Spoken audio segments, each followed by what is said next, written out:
Tikus-tikus kantor yang suka berenang di sungai yang kotor. Kisah usang tikus-tikus berdasi yang suka ingkar janji lalu sembunyi. Nama saya Rosero, NIM 224111362 dari Fakultas Ekonomi, jurusan Manajemen dari Universitas Kristen Indonesia Toraja, akan membahas tentang korupsi. Informatika Joni Melate ditetapkan sebagai tersangka kasus dugaan korupsi. Sebuah negara tidak akan hancur oleh 1000 pengemis, tetapi sebuah negara akan hancur jika di dalamnya ada beberapa koruptor. Sepertinya cocok buat negara kita saat ini. Nah, korupsi tidak hanya dilakukan oleh seorang pejabat saja, tetapi korupsi juga bisa dilakukan oleh anak-anak kecil, bahkan pemuda saat ini. Tindakan yang menurut kita kecil, tetapi bisa menjadi awal dari perbuatan yang besar. Untuk lebih jelasnya lagi mengenai korupsi, mari kita simak bersama-sama mengenai korupsi. Korupsi adalah suatu bentuk ketidakjujuran atau tindak pidana yang dilakukan oleh seseorang atau suatu organisasi dalam sebuah jabatan kekuasaan untuk memperoleh keuntungan yang haram atau untuk kepentingan pribadi atau penyalahgunaan kekuasaan. Ada beberapa hal sebab atau faktor penyebab orang melakukan korupsi. Yang pertama, faktor internal adalah faktor yang berasal dari diri sendiri atau dorongan dari keluarga. Faktor internal terdiri dari 3 bagian. Yang pertama, rakus, yang kedua gaya hidup kondusif, dan yang ketiga moral. Kemudian faktor eksternal adalah faktor yang berasal dari luar kehidupan kita. Nah, faktor ini terdiri dari 4 bagian. Yang pertama, politik, yang kedua, ekonomi, yang ketiga, hukum, dan yang keempat, organisasi. Korupsi adalah hal yang paling merugikan dan tidak menguntungkan sama sekali. Ada beberapa dampak ketika kita melakukan korupsi. Yang pertama, meningkatnya kemiskinan di negara kita. Yang kedua, menurunnya investasi.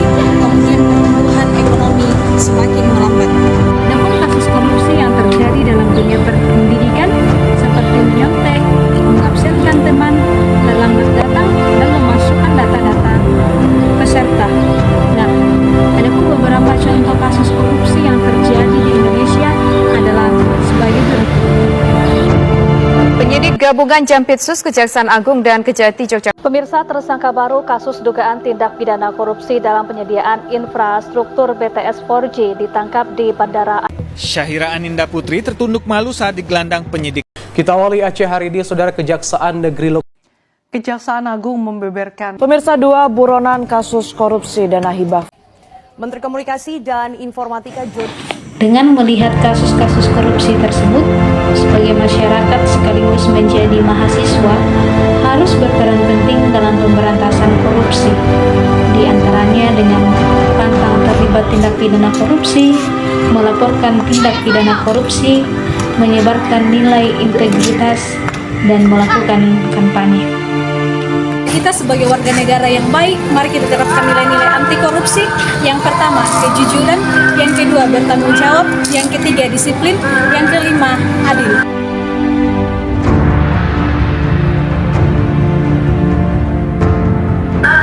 Kita tidak perlu mengangkat senjata untuk menolong negara kita. Cukup dengan tidak korupsi sudah termasuk dalam menolong negara kita. Kita sebagai pemuda di pundak pemimpin yang bebas korupsi, disitulah masa depan negeri kita. Nah, bagaimana pendapat Anda mengenai korupsi setelah Anda mengetahui dampak dari korupsi serta tindakan-tindakan yang dilakukan oleh pemerintah ketika Anda melakukan korupsi? Yuk, mari bersama-sama mencegah korupsi, karena korupsi adalah hal yang paling merugikan dan membuat orang malu. Korupsi bukanlah hal yang menguntungkan untuk kita, tetapi korupsi adalah hal yang paling merugikan dalam kehidupan kita. Misalnya, kita merugikan diri kita sendiri, kita merugikan keluarga, bahkan kita merugikan masyarakat terpencil. Lebih baik berpenghasilan sedikit dan dinikmati daripada merampas uang orang tetapi tidak dinikmati. Korupsi tidak membuatmu kaya, melainkan korupsi membuatmu rugi. Mari kita kita sebagai pemuda yang baik, mari kita terapkan nilai-nilai anti korupsi sehingga korupsi semakin berkurang di negara kita. Karena kemajuan negara tergantung dari pundak pemuda saat ini.